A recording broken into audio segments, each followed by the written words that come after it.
გარდა იმისა, რომ 14 მარტი დაიჩემის დაბადების დღეა, ეს არის სასკოლო კვების საერთაშორისო დღეც.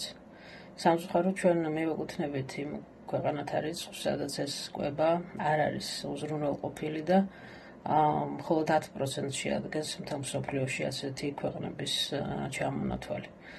მე ვფიქრობ, რომ ის კვირეული, რომელიც განათლების კოალიციის მიერ არის ორგანიზებული, არის ზუსტად ის ხმა, რომელიც უნდა გაიგონ, რომელსაც უნდა მოусმინონ და ეს არის შესაძლებლობა, რომ ჩვენ ყველამ ერთად მოვითხოვოთ, რომ ჩვენ შვილებს სკოლებში არ შიოდეთ.